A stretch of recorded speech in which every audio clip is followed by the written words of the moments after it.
So today we're only going to have 2 segments because the last segment, which is our group discussion, is very juicy. And unfortunately, it was so big that we couldn't fit all of it. But first, let's jump right into Brittany's beat and not waste any time. Brittany, what you talking about?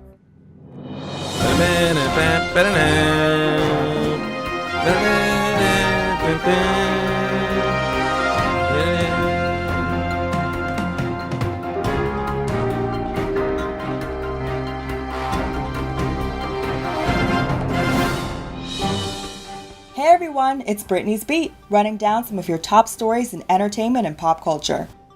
This week's segment has a royal introduction, courtesy of Prince William and Prince Harry. Well, I'm not going to do the whole thing in a British accent, but it was very much about those two Brits Monday night with the premiere of an interview with the brothers, who are also the sons of Princess Diana. The interview was part of an HBO documentary called Diana, Our Mother, Her Life and Legacy. But it's what we learned from the royals before the documentary would air later that night that really made headlines. In it, the brothers take us back to 1997 to talk about the final phone call that they had with their mother before she died in a car crash in Paris just hours later. William at the time was 15, Harry was 12. They said that they were on vacation in Scotland and they were playing with their cousins when their mom called to see how they were doing. For Harry, he says that he can't even really remember what was said at the time, but he will regret for the rest of his life that the conversation was so short. And had he known what was going to happen to her later, their talk would have turned out much differently. William elaborated on that, saying that he and his brother were in a desperate rush to say goodbye so that they could essentially get back to playing, but the moment also weighs heavily on him. To me, hearing that was heartbreaking. I don't really blame them because, as kids, you don't think about that. How do you wrap your mind around the possibility that you may never see your parents again? I even remember one time I was running around at my church when I was a kid, and one of the members was standing outside the sanctuary and she was trying to get my attention. Well, I later found out it was because my mom wanted me to pray with her. So later that night, we're in the car, we're on the way home, and I'm like, "Mom, can I pray with you now?" I'm all taking off my seatbelt and I'm ready to kneel. In hindsight, I do think it's best at the time that she did keep her eyes on the road. But here I am years later, and I still remember that. And I make it a point now to never neglect when my mom needs something, and I don't pass up a moment to spend time with her. So I can only imagine the guilt that Prince William and Harry might carry now. On a less personal note, I did not know Princess Diana, surprise, but I did grow up reading about her. Half of my family's in England, so I very much knew who she was. I did a project on her in the 6th grade, detailing her life, and I'll tell you how into the royal family I was, okay? For the project, I had a picture of her and her 2 sons framed. I don't remember why the project required that, and I probably should not admit this now, but the picture is on my dresser as we speak. So to me, watching her funeral was heartbreaking, but reading what Prince William and Harry had to say felt even worse, because you don't want a loved one to pass before you realize how much they mean to you. So whether your parents are still with you, whether they're not or you don't know them, whoever you have in your life, take a moment to love on them. It looks like Usher has an ally in rapper The Game amid allegations that Usher got caught up in some herpes. Well, first things first, I'll try not to use too many puns involving Usher's songs, but no promises. If you haven't heard, 2 women are accusing Usher of giving them herpes, and now it's payment time. According to TMZ, Usher paid one woman $1 million or so in 2012 after he allegedly, knowingly infected her with the STD. Now another woman is suing, saying, "You don't have to call, but you do need to put some money in my bank account." The second woman is asking for $20 million, claiming that she got the virus from him. I haven't seen any type of public statement from Usher on this, and while we haven't heard any confessions in the interim, rapper The Game is not staying silent. He made comments on Instagram that people basically need to mind their own business and, quote, "stop trying to tear people down with this bogus stuff." You can go read what he said for yourself and insert the curse words that I did not say. But he also called the haters hypocrites, saying that some of them probably have terrible personal hygiene themselves. Again, I can't say a lick of what the man said. Ooh, on second thought, lick probably wasn't the right word. But long story short, he sides with Usher. Joe Budden is also defending Usher, saying it's not really that big of a deal. Look, I don't know Usher, and we'll probably never really know what happened. I'm not trying to think of him like that. I think the larger issue is this. Use protection, people. That's what it's made for. But also, talk to your partner, ask questions, or maybe just don't have sex. But if that's not in the realm of possibility for you, refer to the first suggestions that I said.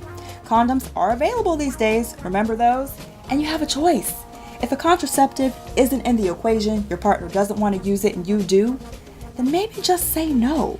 But remember, it's your health, you have to deal with those repercussions. I don't know how hard it is to say no to Usher, and these allegations might not even be true.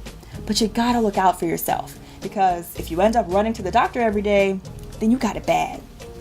And I'm really not trying to rain on Usher's parade, because he just did a carpool karaoke segment with James Corden, and it was on fire.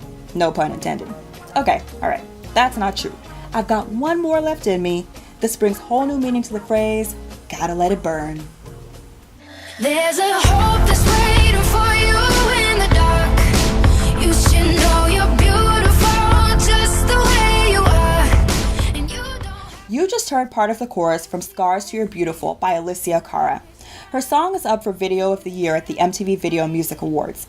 She's in that category with Kendrick Lamar, who has 8 nominations this year, which is also the most. Bruno Mars and DJ Khaled are among the others who are part of that group. But for me, the big storyline out of that isn't just about Kendrick, Bruno, or any of the other contenders. I enjoy music from all of them, I followed their careers and the struggles that they went through, and I respect all of it. But Cara's song stood out for me because I remember the first day that I heard it. It was actually on a radio station called NGen, and the words really hit me. The song is about body image, and that's something that I struggled with a lot in high school.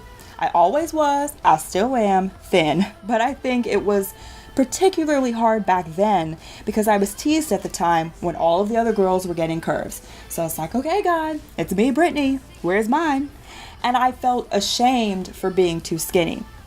I hated shopping with my mom. I didn't like looking at myself in the mirror because I felt that I was ugly.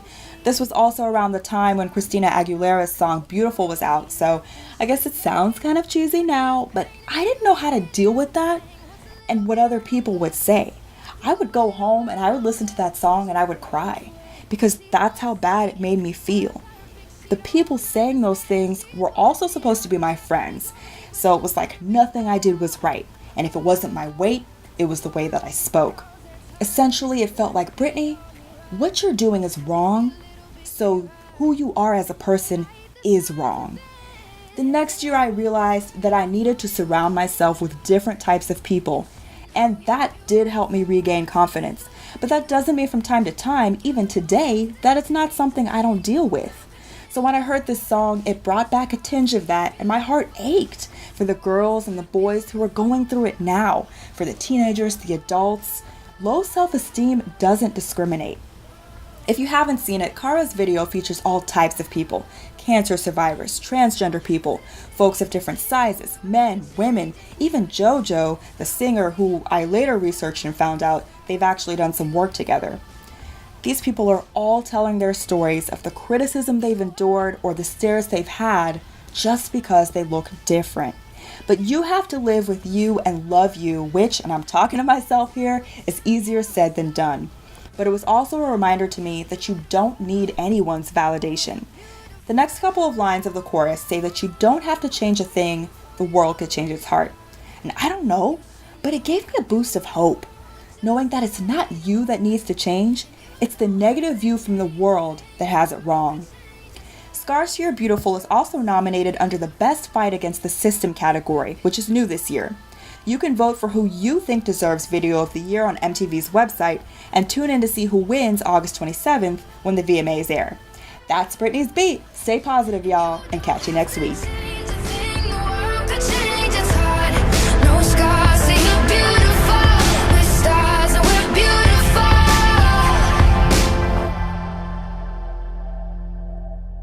Thanks, Brittaney. When we come back from break, we're actually going to go right into our group discussion for today, and that is going to be about black churches. Woo! It's going to be a little touchy in here. It's going to get a little hot. It's all right, though. Stick around. You're listening to Medulla Talk.